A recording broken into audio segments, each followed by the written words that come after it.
Menurut tradisi Sunda, Prabu Siliwangi memiliki berbagai kesaktian yang menjadi bagian tak terpisahkan dari warisan budaya Nusantara. Meskipun kesaktiannya telah menjadi bagian dari warisan budaya dan legenda Sunda, penting untuk diingat bahwa keakuratan sejarah mengenai kesaktian Prabu Siliwangi masih menjadi subjek perdebatan. Berikut beberapa kesaktian Prabu Siliwangi.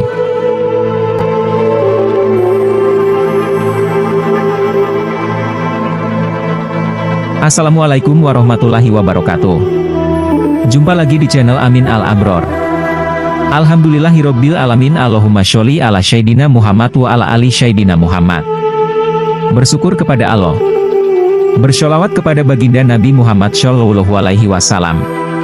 Semoga kita mendapatkan syafaatnya beliau fi dini wa dunia wal akhirah. Amin amin ya rabbal alamin.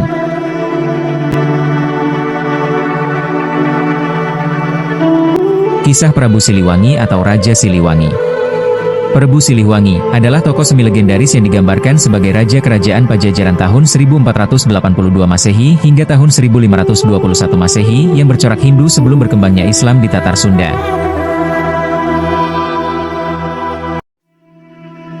Dia adalah tokoh populer dalam tradisi lisan pantun Sunda, sastra Sunda, dongeng, cerita rakyat, sandiwara, dan legenda yang menggambarkan masa pemerintahannya sebagai masa keemasan masyarakat Sunda. Tradisi Sunda menyebutkan beliau sebagai raja yang sakti, cakap, gagah perkasa, adil, dan bijaksana yang berhasil membawa rakyat dan kerajaannya menuju era kejayaan dan kemakmuran. Tokoh Prabu Siliwangi adalah tokoh semi mitologi karena tradisi lisan Sunda hanya menyebutkan Raja Agung Sunda sebagai Prabu Siliwangi, tanpa memperhatikan era atau kurun waktu sejarahnya. Sulit untuk memastikan dan mengidentifikasi siapakah tokoh sejarah yang dimaksudkan sebagai Prabu Siliwangi yang legendaris ini. Akibatnya kisah mengenai raja legendaris ini membentang dari era mitologi yang terkait kisah dewa-dewi Sunda kuno, hingga ke zaman kemudian saat datangnya ajaran Islam ke Tatar Sunda menjelang keruntuhan kerajaan Sunda Pajajaran. Beberapa pihak telah mengajukan pendapat mengenai siapa tokoh sejarah nyata yang menginspirasi kisah Prabu Siliwangi ini. Penafsiran paling populer mengaitkan Prabu Siliwangi dengan tokoh sejarah Raja Sunda bernama Sri Baduga Maharaja, yang disebutkan bertahta di Pajajaran pada kurun 1482 hingga 1521. Sementara ada pihak lain yang berpendapat bahwa legenda Prabu Siliwangi mungkin terinspirasi oleh tokoh sejarah Raja Sunda sebelumnya yang bernama Niskala Wastukancana, yang disebutkan memerintah selama 104 tahun dari kurun waktu tahun 1371 sampai tahun 1475. Sebuah teori kebahasaan menyebutkan bahwa nama Siliwangi berasal dari istilah dalam bahasa Sunda Silihwangi, yang berarti pengganti atau penerus Raja Wangi. Raja Wangi sendiri berarti seorang raja yang memiliki nama yang harum atau wangi. Menurut Kidung Sunda dan Carita Parahyangan, Raja Wangi diidentifikasi sebagai Maharaja Linggabuana, seorang raja Sunda yang gugur di Majapahit pada 1357 dalam peristiwa Perang Bubat. Dikisahkan Raja Hayam Wuruk, Raja Majapahit, berniat mempersunting Dyah Pitaloka Citraresmi, putri Raja Sunda. Keluarga kerajaan Sunda datang ke Majapahit untuk menikahkan putrinya dengan Hayam Wuruk. Akan tetapi, Gajah Mada, Mahapatih Majapahit, melihat peristiwa ini sebagai kesempatan untuk menuntut takluknya kerajaan Sunda di bawah Majapahit. Dia menuntut bahwa sang putri tidak akan dijadikan sebagai permaisuri Majapahit, melainkan hanya akan diperlakukan sebagai selir, sebagai tanda persembahan takluknya kerajaan Sunda sebagai kerajaan bawahan dari Majapahit. Murka akibat penghinaan Gajah Mada ini, keluarga kerajaan Sunda berjuang belapati melawan bala tentara Majapahit sampai mati demi membela kehormatan mereka. Setelah kematiannya, Raja Linggabuana diberikan gelar Wangi atau Raja yang harum namanya, karena aksi keberanian dan kepahlawanannya dalam mempertahankan kehormatan kerajaan. Keturunannya yang memiliki keagungan yang setara disebut dengan gelar Silihwangi atau penerus Raja Wangi. Setelah mangkatnya Raja Wangi Prabu Maharaja, terdapat 7 raja penerusnya, yang secara teknis semuanya dianggap pewaris Raja Wangi atau Silihwangi. Sementara sejarawan lain berpendapat bahwa nama Siliwangi berasal dari istilah Sunda Asilihwewangi, yang berarti berganti gelar. Sebuah legenda Sunda menyebutkan mengenai kisah Pangeran Jayadewata, putra Prabu Anggalarang, Raja Kerajaan Galuh, yang memerintah di Keraton Surawisesa di kota Kawali. Pangeran Jayadewata juga dikenal dengan gelar Ratu Purana Prabu Guru Dewata Prana. Pada saat mudanya, Pangeran Jayadewata dikenal dengan panggilan Raden Pamanah Rasa atau Pemanah Rasa Cinta. Nama ini menunjukkan bahwa sang pangeran memiliki paras sangat tampan dan memesona, sehingga semua orang sangat mudah jatuh hati kepadanya. Tradisi Sunda menyebutkan sang pangeran adalah siswa yang cerdas dalam hal kesusastraan, musik, tari, dan seni, termasuk mahir dalam seni bela diri pencaksilat, serta keterampilan khas kebangsawanan seperti seni perang dan panahan. Seorang tokoh di dalam kerajaan berniat jahat menggulingkan Raja Anggalarang dan akhirnya berhasil membunuhnya dan merebut tahta. Sementara Pangeran Jayadewata diracuni dan disihir dengan menggunakan ilmu hitam yang mengakibatkan dia menjadi hilang ingatan bahkan menjadi sinting. Pangeran yang sakti namun kurang waras ini kemudian berkelana ke penjuru negeri dan menimbulkan kegaduhan di desa-desa. Akhirnya, Ki Gedeng Sindangkasih, kepala desa Sindangkasih, berhasil menjinakkannya. Berkat cinta Nyi Ambetkasih, putri Ki Gedeng, sang pangeran akhirnya berhasil disembuhkan dari sakit ingatannya. Pangeran Jayadewata kemudian mengawini Nyi Ambetkasih. Kemudian, Pangeran Jayadewata berhasil menghimpun dukungan rakyat dan berhasil menuntut kembali haknya atas tahta kerajaan Sunda. Tradisi Sunda mengaitkan Prabu Siliwangi dengan satwa mistis harimau juga macan hitam dan putih, yang dianggap sebagai satwa gaib pengawalnya. Menurut legenda Sunda, ketika bala tentara Cirebon dan Banten menyerbu Dayeuh atau ibu kota kerajaan Pakuan Pajajaran, sang raja menolak berpindah keyakinan masuk Islam. Namun dia juga enggan melawan tentara Muslim yang menyerbu dari Cirebon, karena bagaimanapun Cirebon adalah kerajaan anaknya. Menurut kisah rakyat, setelah jatuhnya ibu kota Pakuan, Raja Sunda terakhir dengan ditemani pengiringnya mengundurkan diri ke Gunung Salak yang terletak di selatan ibu kota, untuk menghindari pertumpahan darah. Kemudian sang raja ngahyang atau menghilang atau moksa, menjadi hiang atau roh kedewaan. Konon dia berubah menjadi satwa mistis berwujud harimau suci. Sementara kisah lain menyebutkan bahwa sang raja menghilang di Leuweung atau hutan Sancang, di dekat Laut Selatan di Kabupaten Garut. Pada abad ke-17, lebih dari 100 tahun setelah runtuhnya kerajaan Sunda, kota Pakuan Pajajaran telah ditinggalkan penghuninya. Perlahan-lahan kota ini telantar, lapuk, dan rusak ditelan semak belukar dan aneka tanaman tropis, sehingga berubah menjadi hutan lebat yang menjadi sarang harimau.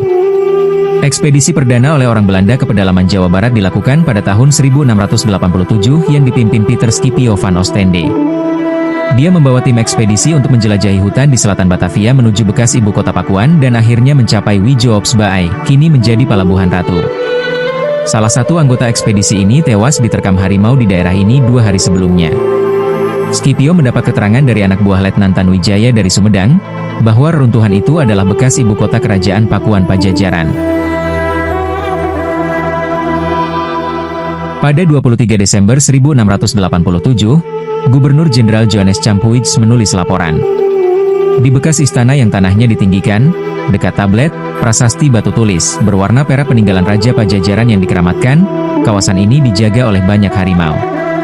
Penampakan harimau juga dilaporkan oleh warga Kedung Halang dan Parung Angsana yang mengawal Scipio dalam ekspedisi ini. Mungkin peristiwa inilah yang menjadi sumber legenda lokal yang percaya bahwa Raja Pajajaran beserta segenap bangsawan Sunda dan pengawalnya telah berubah menjadi harimau mistis. Menurut tradisi Sunda, Prabu Siliwangi memiliki berbagai kesaktian yang menjadi bagian tak terpisahkan dari warisan budaya Nusantara. Beberapa di antaranya termasuk kemampuan untuk bertarung dengan kawanan macan putih gaib, terbang seperti burung, menghilang, berjalan secepat angin, dan memiliki pasukan gaib. Meskipun kesaktiannya telah menjadi bagian dari warisan budaya dan legenda Sunda, penting untuk diingat bahwa keakuratan sejarah mengenai kesaktian Prabu Siliwangi masih menjadi subjek perdebatan. Berikut beberapa kesaktian Prabu Siliwangi. Yang pertama, kemampuan bertarung yang hebat. Prabu Siliwangi dikenal sebagai seorang prajurit yang tangguh dan memiliki kemampuan bertarung yang hebat. Ia pernah mengalahkan berbagai musuh, termasuk kawanan macan putih gaib. Kedua, kemampuan menghilang. Prabu Siliwangi juga memiliki kemampuan menghilang. Ia dapat menghilang dari pandangan musuhnya dan muncul di tempat lain secara tiba-tiba. Ketiga, kemampuan berjalan secepat angin. Prabu Siliwangi dapat berjalan secepat angin. Ia dapat menempuh jarak yang jauh dalam waktu singkat. 4. kemampuan terbang seperti burung. Prabu Siliwangi dapat terbang seperti burung. Ia dapat menggunakan kesaktian ini untuk berkeliling kerajaan atau untuk berperang. 5. Memiliki pasukan gaib. Prabu Siliwangi memiliki pasukan gaib yang dapat membantunya dalam pertempuran. Pasukan gaib ini terdiri dari para dewa, jin, dan makhluk halus lainnya. 6. Memiliki ilmu macan putih. Prabu Siliwangi memiliki ilmu macan putih yang membuatnya memiliki kekuatan dan ketangkasan seperti macan putih. 7. Memiliki ilmu kanuragan. Prabu Siliwangi memiliki ilmu kanuragan yang membuatnya kebal terhadap senjata dan serangan fisik lainnya. Kesaktian-kesaktian ini membuat Prabu Siliwangi menjadi sosok yang disegani oleh rakyatnya dan ditakuti oleh musuh-musuhnya. Ia berhasil memimpin kerajaan Pajajaran menjadi salah satu kerajaan terkuat di Nusantara. Kisah mengenai Prabu Siliwangi juga mencakup peristiwa-peristiwa penting dalam kehidupannya, seperti berguru kepada seorang pendeta meskipun secara lahiriah beragama Buddha, serta perjuangan untuk mendapatkan putri dari Ki Gedeng Tapa. Selain itu, terdapat pula mitos seputar Prabu Siliwangi, seperti kisah tentang harimau putih yang memberinya pusaka berharga dan mengabdi kepadanya. Dengan demikian, Prabu Siliwangi tetap menjadi salah satu tokoh sentral dalam sejarah dan budaya Sunda, dan kisah mengenai kesaktiannya serta peristiwa-peristiwa penting dalam kehidupannya tetap menjadi bagian yang tak terpisahkan dari warisan budaya Nusantara. Wallahu a'lam bishawab. Dalam kisah lain diceritakan bahwasannya Prabu Siliwangi sempat masuk Islam jauh sebelum era Wali Songo, tepatnya saat hendak menikahi Nyi Subanglarang yang merupakan santriwati Syekh Kuro. Prabu Siliwangi masuk Islam dengan mengucap 2 kalimat syahadat di depan Syekh Kuro. Lantas Raja Galuh menjadi mualaf dan direstui menikahi Nyi Subanglarang. Bahkan diduga, tempat Prabu Siliwangi masuk Islam adalah di Kabupaten Indramayu, tepatnya di Masjid Kuno Bondan yang hingga kini bangunannya masih ada dan bertahan. Peristiwa Prabu Siliwangi menjadi mualaf tersebut tercatat dalam sejarah. Bukan sekadar legenda atau cerita pitutur. Meski pada akhirnya kembali ke agama Hindu yang sejak lahir sudah dipeluknya. Selama kepemimpinannya, kerajaan Sunda memang dikenal sangat toleran. Beragam agama masuk dan melakukan syiar tanpa hambatan apapun dari kerajaan. Termasuk agama Islam yang berkembang dengan sangat cepat di Tatar Sunda, yang merupakan wilayah kerajaan Sunda atau Pakuan Pajajaran.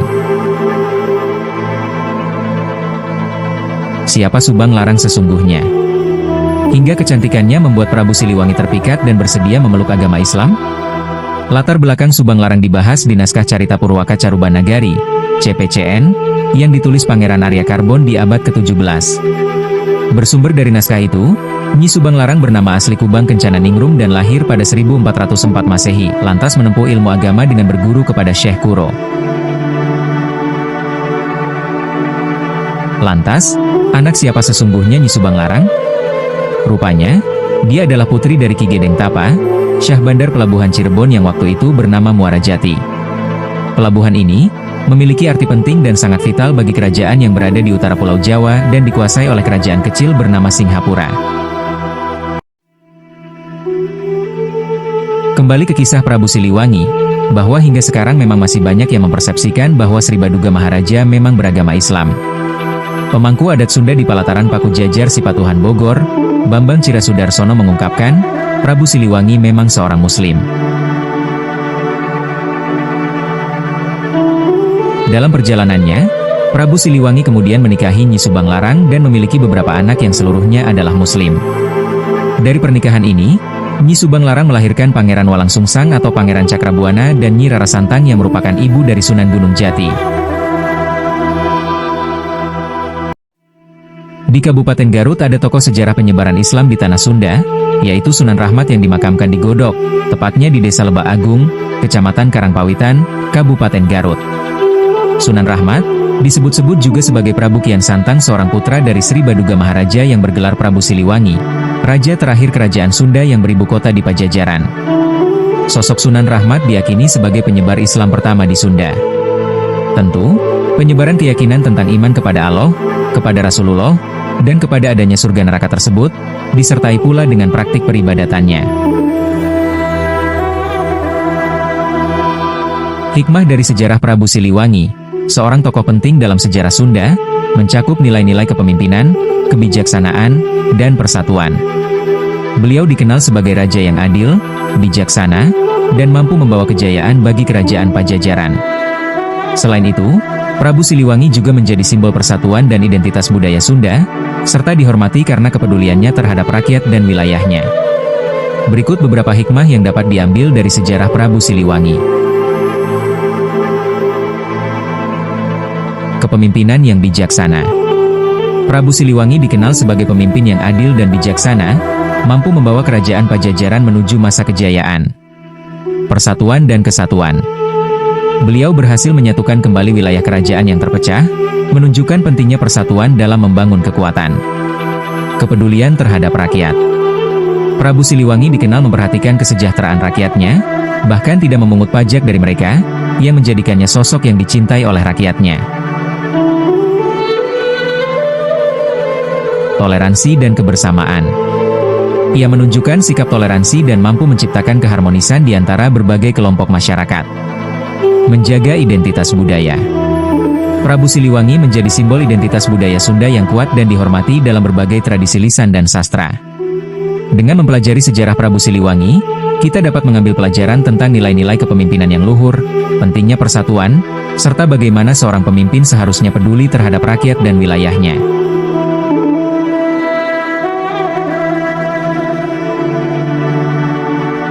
Inilah sepenggal kisah kesaktian dan masuknya Islam Prabu Siliwangi. Semoga kita bisa mengambil hikmah dan pelajaran tentang sosok pemimpin yang bijaksana. Dan semoga bermanfaat bagi kita semuanya. Amin amin ya robbal alamin. Jangan lupa, like, share, dan subscribe. Supaya tidak ketinggalan kisah-kisah berikutnya. Terima kasih. Akhirul kalam, wassalamualaikum warahmatullahi wabarakatuh.